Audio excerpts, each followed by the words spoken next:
Fala rapaziada, tudo bem? Bom dia para quem está assistindo de dia, boa tarde para quem vai assistir de tarde, uma boa noite para quem nos assiste de noite.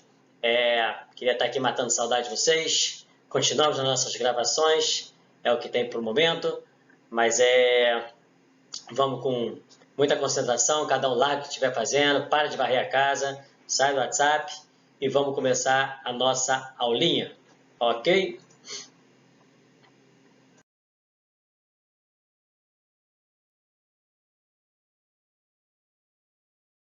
Pois é, no dia que eu saí de casa, minha mãe me disse, filho, vem cá. Mamãe chamou, passou a mão nos cabelos. Essa música, quem não conhece, música do que aparece no Filho dos Filhos de Francisco, dois filhos de Francisco, conhecidos como Zezé de Camargo e Luciano. Não sei agora qual é o nome deles original, mas a gente sabe que esse é um nome artístico. Essa semana o pai deles faleceu, né? Para quem sabe, para quem acompanha. E ele foi uma peça fundamental na vida dos dois, tá? Óbvio que todo pai tem sua especialidade, tem sua participação e tal, mas dentro da história dos dois, eles passam nesse filme aí, nesse filme, tanto que o nome do filme é Os Filhos de Francisco, né? Que é o pai deles. E queria até dedicar esse filme aqui um pouco para ele, pela ideia que ele, no meio dessa semana, juntamente com a Paraxá da semana, que foi a minha Paraxá de Bar Mitzvah, a Paraxá Papai Shlar, me deu uma ideia aqui do que falar para vocês. E é isso. Então eu quero dedicar para ele, para você, para ele, essa aula para vocês. E inclusive lá na frente eu vou falar o que aconteceu de legal que eu acho que combina com a nossa aula. Ok? Bom, primeiro de tudo, eu vou trazer duas perguntas muito importantes para essa aula. A primeira pergunta, que é sensacional, é a seguinte: nossos sábios dizem, tá, que se Moshe Rabbeinu, conhecido Moisés, tivesse vivido na mesma época de Avraham, né, que foi quando teve a destruição de Sodom e Amorá, de Sodoma e Gomorra, né, que era um nível muito baixo, tá? Deus destruiu, acabou com a geração de Sodom e Amorá. E também se Moshe tivesse vivido na geração do Mabul, que é do dilúvio, ou seja, na geração de Noah, ou seja, se Moshe tivesse vivido nessas duas gerações, tanto numa como na outra, nem o dilúvio teria acontecido e nem a destruição de Sodom e Amorá teria acontecido. A grande pergunta é o que Moshe tem, ou fez, ou faria de especial que Avraham não pôde fazer na época de Sodom e Amorá e que Noah também não pôde fazer na época do Babul. Será que não puderam ou não quiseram? Ou não passaram a pensar nisso? Por que esses dois lugares foram destruídos? E se Moshe estivesse nessa época, isso não aconteceria? Essa é a primeira pergunta que eu deixo aqui para a gente. Ok? Então, nossos sábios dizem que se Moshe tivesse vivido na época de Noah e de Abraham, não teria acontecido nem dilúvio e nem a destruição de Sodom e Amorá. Ok? A segunda pergunta, não menos importante, está ligada com a minha paraxá. Né? Paraxá que eu falei, a paraxá é Vaishlach Yaakov, Malachim Lefanav, Elesav Achiv, Artsasei Seder Edom. Essa paraxá, ela fala do quê? A paraxá, ela fala sobre, para quem não lembra, Yaakov, né, um dos nossos patriarcas, ele fugiu do irmão Esav, ele fugiu, foi morar lá na casa de Lavan. E beleza, passaram-se muitos anos, chegou um momento que o Esav está vindo em direção a Yaakov para encontrar ele, teoricamente para matar ele. Né? E Yaakov está indo em direção ao irmão. Né? Tipo, Yaakov pegou toda a família dele, vai em direção a Israel, e Esav está vindo em direção a onde estava Yaakov. E tem um passuco dessa paraxá que fala uma coisa muito, muito importante. Fala, Vairá Yaakov meod. Meod vai dizer, vaiachas etam asheritó. Ok? Mas a ideia do passuco começa falando, Vairá Yaakov meod. O que é irá? Irá shamayim, temor aos céus. O que é Vairá Yaakov meod? Quer dizer que Yaakov tremeu. Ficou com o chamado medinho. Yaakov estava morrendo de medo de se encontrar com Esav, ok? Mas a pergunta que fica para a gente é, cara, a gente está falando aqui de Yaakov.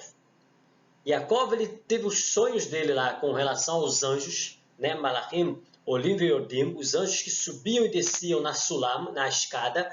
E Yaakov, ele era, o que os nossos sábios falam? Que Yaakov era tão elevado que o nível dele estava no Shammai, como os anjos, e vinha para a terra. Shammai, terra, Shammai. Ou seja, esse era o nível de Yaakov. E não só isso. A Kadosh Baruch Hu, Deus falou para Yaakov, vai tranquilo que eu estou contigo. Vem comigo. Não se preocupe, não tenha medo. Ok? E Yaakov temeu. Yaakov temeu. David Ameller fala, aquele que acredita em Hashem, tá? Quem tem Bitachon Hashem, não vai ter nenhum tipo de medo. Não tem o que temer, você está junto de Hashem, por que você vai temer? Isso fala David Ameller. Ok? E, de novo, Yaakov, para quem não sabe, eu falei no Shur há pouco tempo sobre Shema Israel, né? Quando a gente fala Shema Israel, Hashem Elokeinu Hashem Echad. Uma das explicações de que Israel que está falando aqui é Yaakov. Tá? Para quem não sabe, Yaakov ele tem um outro nome, ele também é chamado de Israel, que é nessa paraxá também, Vaishlar, que Yaakov ele briga com o anjo de Esav e ele recebe o nome de Israel, de Israel. E quando a gente fala Shema Israel, ou seja, o nosso hino nacional, a gente lembra de Yaakov. Olha o tamanho de quem é Yaakov. E David Ameller, que é um cara que foi gigante também, mas não é comparado ao nível de Yaakov. Yaakov é considerado um dos nossos patriarcas, né? Então, essa segunda pergunta é a pergunta forte da nossa aula. Como pode ser que Yaakov irá? Yaakov teve medo desse encontro com Esav, tá bom? Essa que fica sendo a nossa segunda pergunta. Prometo não me alongar muito, tá bom? Já já a gente responde essas duas perguntas e vocês vão poder voltar para o WhatsApp, vão poder relaxar, ok? Bom, seguinte, para poder trazer as respostas do que a gente quer, eu vou trazer aqui para a gente uma pequena parábola que dá uma ideia sobre o estudo do Talmud. E com isso a gente vai tentar ver com relação a essa contradição que a gente trouxe de Jacob. Porque se Jacob ele era tão grande, falava com Deus, mas como assim ele teve medo? Deus falou, vai cara, tô aqui, tá com medo de quê? Cadê a imuná dele? Será que é fé contra medo? E aí? Como assim? Ele tem medo, mas por outro lado ele tem fé. Como é que funciona isso, né? Bom, dizem que conta a parábola seguinte, que certa vez veio um jovem e bateu na porta da casa de um rabino grande, tá bom? Um sábio, e toque, toque, toque, falou, rabino, por favor, eu quero muito, muito estudar o Talmud. O rabino olhou para ele e falou, e você tem conhecimento de aramaico? Ele falou, não, nenhum. Tá bom? E você tem conhecimento de hebraico? Não, nenhum. E você já estudou a Torá? Também não, rabino. Mas eu estudei em Harvard. Eu tenho mestrado, doutorado em filosofia e no que você imaginar. O meu estudo é praticamente completo. A única coisa que falta para mim, para completar o meu conhecimento, é o conhecimento do Talmud. O rabino olhou para ele e falou, olha, eu duvido que você esteja pronto para o Talmud. Mas vou fazer aqui contigo um teste de lógica. Se você passar nisso, né, significa que você é capaz de estudar o Talmud. Ok? Aí o cara falou, essa vai ser mole. Em lógica eu sou bom, é meu forte. Falou, tá bom, vamos lá, tá pronto? Primeira pergunta para você, meu jovem. Falou, 2 ladrões invadem uma casa e descem pela chaminé. Um sai com o rosto limpo e o outro com o rosto todo sujo. Ok? A pergunta é, qual dos dois lava o rosto? O cara falou tranquilamente, o que está com a cara suja. Falou, tá errado. Examine a lógica. O que tem a cara suja, vê o que tem a cara limpa. E pensa que está limpo. Quem tem o rosto limpo, vê o rosto sujo do outro, então ele acaba lavando o dele, pensando que o dele está sujo. Então, quem lava o rosto no final é quem está com a cara limpa. O cara olhou e falou, uau, muito inteligente, Irago. Você pode, por favor, me fazer outra pergunta? Falou, tudo bem. 2 ladrões invadem uma casa descendo pela chaminé. Ele repete a mesma história. Um sai com o rosto limpo e o outro sai com... Qual dos dois lava o rosto? E o cara falou, para, Rabino, a gente já sabe a resposta disso. Obviamente, quem está com o rosto limpo é que vai lavar. E o Rabino falou, tá errado. Examine a lógica.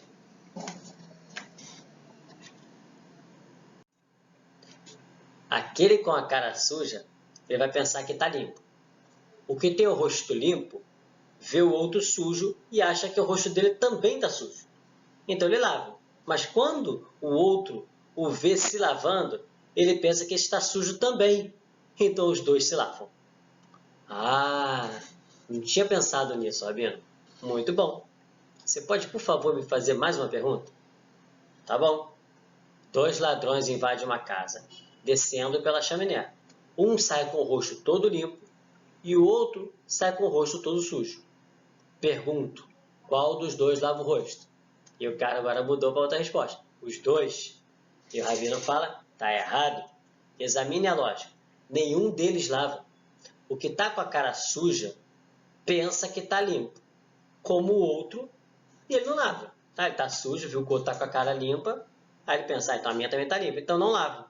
Mas quando aquele com a cara limpa vê que o outro não se lava, ele também não se preocupa em fazer isso. Ele fala, pô, ele está sujo, não está se lavando, então também não vou me lavar. Logo, nenhum dos dois acaba se lavando. Ok? Então, meu querido, não sei se está percebendo, mas já perguntei 3 coisas, a mesma pergunta, você não está sabendo responder. Rebbe, por favor, me faça a última pergunta. Aí ele falou, tá bom. 2 ladrões invadem uma casa, descendo pela chaminé. Um sai com o rosto limpo e outro com o rosto todo sujo. Qual dos dois lava o rosto? Aí ele falou, nenhum. Você está errado novamente. E talvez você já tenha percebido que nem Harvard nem Yale são úteis para você estudar o Talmud. Meu querido, é simples. Como é que você pensa? Aí o Rabino falou, meu querido, as suas respostas estão erradas novamente. Por quê? Como você imagina que 2 pessoas vão descer a chaminé e uma delas vai sair com o rosto limpo e a outra vai sair com o rosto sujo? Isso é impossível. Aí o cara falou, mas você me deu 4 respostas corretas, mas todas elas contraditórias. Isso não é lógico, Rav. Aí o cara falou, não, meu querido, isso é o Talmud.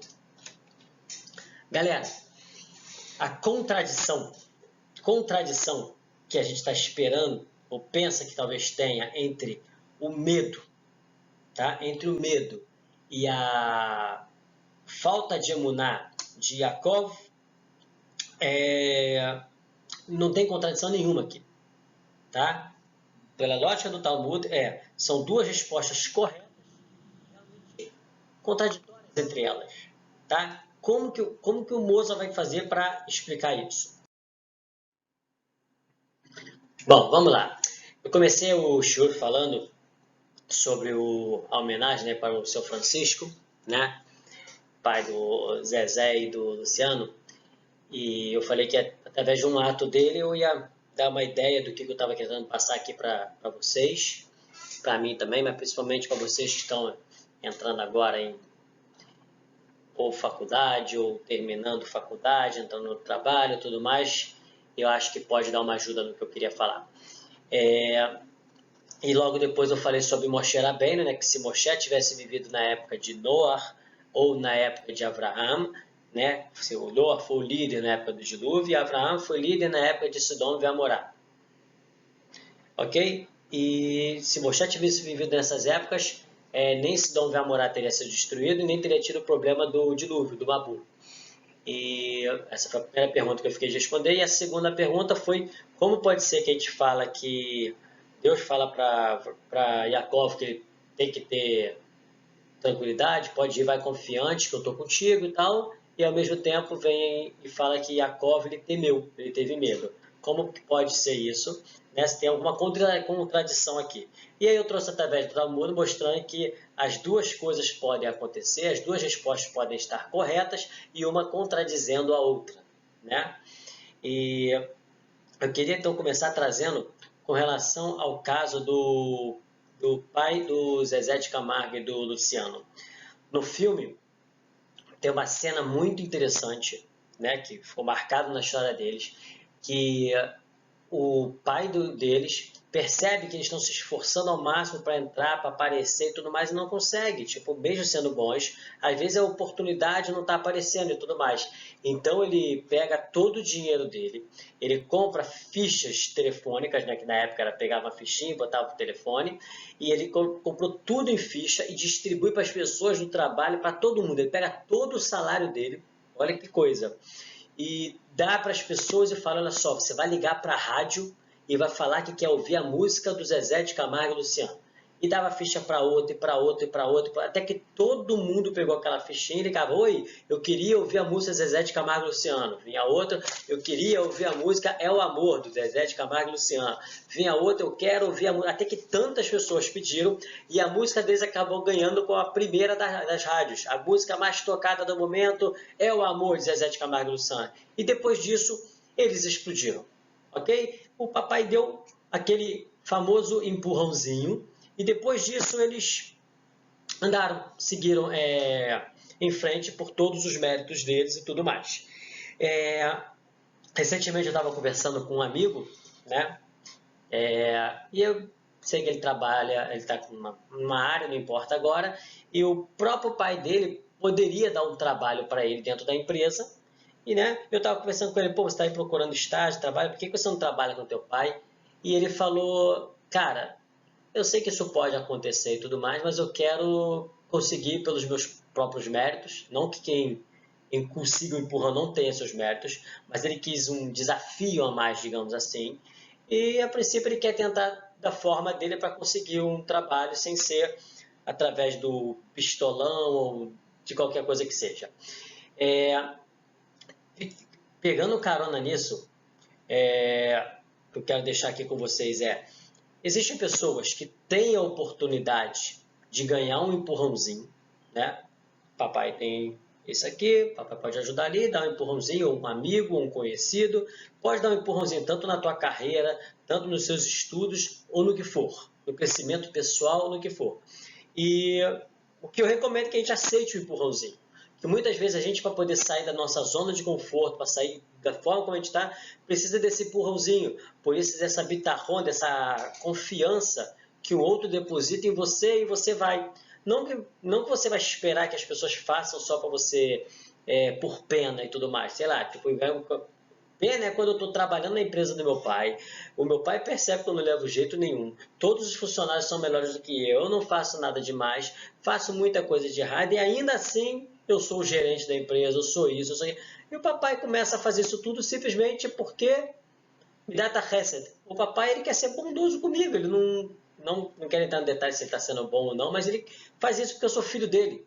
Entendeu? E acaba que realmente coloca, estou aqui porque meu pai me botou, né? E vai ter casos que não, que a pessoa vai te colocar lá porque você é filho, tá bom? Mas você mesmo você vai mostrar todos os seus méritos, como fez Zezé de Camargo e Luciano, e vai aproveitar esse empurrãozinho do pai e vai voar, às vezes até mais que o pai, tá? Ou às vezes não, você fala, cara, meu pai ele segue isso aqui, eu não quero seguir isso aqui, eu vou para um outro lado e quero buscar pelos meus próprios méritos, eu não quero, não é bem a minha praia. É outra coisa, eu quero outra coisa para mim, ok? Existe certo ou errado aqui? Não, são estilos de pessoas, estilos de desafios como você quer, tá? A forma como você quer lidar com a situação, né? A gente tem muito problema, tem vezes chega na pessoa e fala, para você é fácil, né? Teu pai é isso, então você vai seguindo, né? Você é fácil, teu pai é aquilo. Não, olha só, meu pai às vezes ele me deu sim um empurrão para uma certa coisa, ou meu amigo, ou um conhecido, tal, me deu um empurrão, mas, né, um certo pistolão que seja, mas depois disso eu mostrei para ele que eu só precisava que ele me colocasse na bicicleta. E depois eu sei andar sozinho, depois eu sei pedalar rápido, eu sei tirar essas rodinhas e vou voar, né? Como diz a música que a gente falou agora, o filho criou, depois que ele cria asa, amigo, ele quer voar, ele quer fazer, né? Agora, o que isso tudo tem a ver com a Parashat Shavua, com esse caso que eu trouxe para vocês de Yaakov e depois, consequentemente, a ideia de Moshe Rabbeinu? A gente precisa entender que a Kadosh Baruch Hu, Deus, ele age com a gente de duas formas. Dois tipos de midá. de Midot tem Hashem? Midat Adin e Midat Arachamim. Midat Adin seria que Hashem, Deus vai agir com a gente agora, com o Mozart, só por justiça, mérito. Ou seja, errou, pancada, acertou, se deu bem. Só assim, só assim. E o outro lado é Midat Arachamim. Deus vai ter aquele um pouquinho de pena, vai me dar um empurrãozinho, vai ser mais piedoso, vai ser mais um pistolão. Então, ele vai fazer mais, vai ser um pouco mais carinhoso comigo. O que eu tenho que pedir para Deus agir comigo? Está escrito que Davi Amélia fala Vani berhazdecha batarti yageli bibishoatecha. Davi Amélia, não, desculpa, isso aqui está no final de uma tefilá que a gente fala eu, Moza, e assim como todos nós, a gente berhazdecha batarti, a gente se garante, Deus, na sua bondade. Porque a gente sabe, Deus, que se for me basear somente nos meus atos, cara, quem nunca errou, quem nunca falhou? Imagina se cada erro nosso caísse um raio na nossa cabeça. Cada erro nosso é um dedo a menos, sei lá, entendeu? Qualquer coisa doida assim. Essa que é a ideia. Então Deus pode trabalhar com a gente ou com Midat Adin ou com Midat Arachamim. Então o que a gente tem que fazer é pedir para Hashem que Ele haja conosco sempre com Midat Arachamim. Que Ele haja conosco com bondade, com piedade, né? Como um paizinho carinhoso. Porque se eu for pedir para Ele, me coloque na empresa só pelos meus méritos, me deixe viver nesse mundo só pelos meus méritos, só pelos meus atos, ferrado. Nenhum de nós, nenhum ser humano hoje em dia pode pedir uma coisa desse tipo. Então, quando eu falei lá atrás que Davi Amélia falou, se você tem fé em Deus, fica tranquilo que tudo vai. Então, de que fé ele está falando? Ele está falando que você vai ter fé nas Midat Arachamim de Deus. Tá? Você tem fé de que Deus vai agir com bondade. Como eu falei, Vani berhazdecha batarti. Eu confio na bondade de Deus. Ou seja, através da bondade de Deus, eu vou conseguir ter e dar certo nas coisas. Agora, o passuca que a gente trouxe para mostrar que eu queria falar da contradição. Então, como pode ser que Yaakov, ele falou, o passuca da Torá fala que Yaakov temeu, Yaakov teve medo. Espera aí, cadê a confiança dele aqui? Porque Yaakov, um outro nível, ele chega para Deus e faz mais ou menos como eu contei ainda há pouco do meu amigo. Não, eu não quero um emprego que meu pai vai me arrumar na empresa. Mesmo que eu tenha empresa, mesmo que eu tenha... Não quero, pai, não quero. Eu quero tentar conseguir de uma outra forma, tá? Pelos meus atos. Yaakov fez isso. Yaakov chega para Hashem e fala, Deus, não age comigo por pena, tá? Não faz comigo por pena, eu não quero pena. Eu quero através dos meus atos. Se eu for merecedor, beleza. Se eu não for merecedor, então me dou mal. Esse é o encontro que ele vai ter com Esav, com o inimigo. Então, ele teve, quando a gente fala que Yaakov teve medo, de que tipo de medo ele teve? O problema é que Yaakov, ele não está com falta de emuná em Deus. Ele sabe que se ele for pensar, Deus, me coloca na empresa aí. Papai vai botar, Deus, olha só para mim pelas minhas bondades. Não, pela sua bondade, Deus. Yaakov ficava tranquilo, mas Yaakov falou, não, eu não quero que faça por pena. Eu não quero pistolão nenhum, Deus. Olha para os meus atos. Eu vou agora em direção ao meu inimigo e pelos meus atos é nisso que eu vou montar. É nisso que eu quero me garantir. Aí é que tem um problema, porque Yaakov ele sabia que ele tinha morado nada mais nada menos do que com Lavan. Eu preciso repetir rápido, muito, mas Lavan era uma pessoa muito ruim. Então ele morou, entre nós aqui, ele morou com uma pessoa ruim. Então, quando você mora com uma pessoa ruim, a chance de você ter se desviado em algum momento, de ter feito atos que não correspondem ao que Deus espera de você, o que você mesmo espera de você, então a falta de emuná, a falta de fé que teve Yaakov, não foi em Deus. Se ele fosse pensar, Deus, por favor, você é tão bondoso, faz por mim, ele estava tranquilo. O problema é que ele pediu Midat Arachamim. Ele falou, quero que você olhe por mim pelos meus atos. E aí ele passou para pensar, cara, será que em algum momento, enquanto eu morei com Lavan, os meus atos não foram dos melhores? Será que eu vacilei de alguma forma? E aí sim ele começa a questionar os atos dele. Ele começa a pensar em cima dos atos dele, e ele fica, será que eu sou merecedor? Será que eu não sou? Então esse é o momento em que Yaakov ele balança e ele sim tem medo. Então ele tem medo porque ele pediu para Deus para olhar pelos atos dele. Assim como eu falei, a pessoa que ela quer um trabalho, ela tem tipo, sei lá, eu tenho uma empresa, vou usar agora abrir uma empresa gigantesca que eu trabalho com a coisa X, ok? Eu pego meu filho agora e coloco ele para trabalhar na minha empresa. Ele sabe que a minha empresa é uma empresa bem estruturada, tudo certo. Ele não tem medo se ele vai, ele sabe que ele tem que fazer o básico, assim, ele não tem medo, ele confia na bondade do pai dele. Ele confia que eu vou ser piedoso com ele, ele sabe que eu não vou demitir ele. Ele começa a confiar tanto, tanto, tanto em mim que ele perde o medo. Mas se eu mando ele, se ele chega para mim e fala, não pai, não quero trabalhar na tua empresa, vou tentar pelos meus méritos mesmo buscar, ele passa a ter um outro tipo de... Porque agora ele não tem mais aquela mãozinha do pai. Então ele sim tem um medo, mas o medo não é suficiente para vencer os desafios e a coragem dele. Por isso que acaba que a recompensa, os méritos dessa pessoa acabam sendo gigantes também. Então, assim como a gente pode pensar num soldado, né? Um cravo, um cara que vai para uma guerra e um outro soldado que ele trabalha no computador. Os dois são soldados, só que qual deles vai ter mais medo? Obviamente que o cara que vai para o combate, ele sabe que o tempo inteiro estão passando balas, tiro e tudo mais. Ele vai ter um certo medo. O outro está numa zona de conforto, é diferente. Entendeu? Está errado estar lá? Não. Não, não.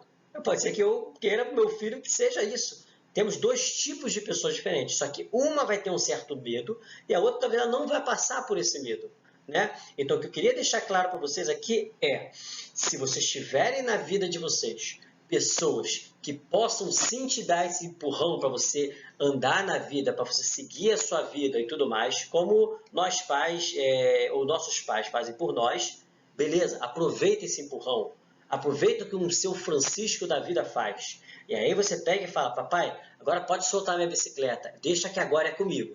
Ou você realmente pode pegar esse empurrão e montar, e ficar sempre ali montado na bondade e piedade do papai. Só que isso não vai ajudar no seu crescimento pessoal. Só que agora, o outro lado, ele é muito forte também. Quando fala, não, eu não quero você nisso agora, pai. Eu quero poder andar pelos meus próprios caminhos. Meu pai escolheu a área X. Eu quero ser a área Y.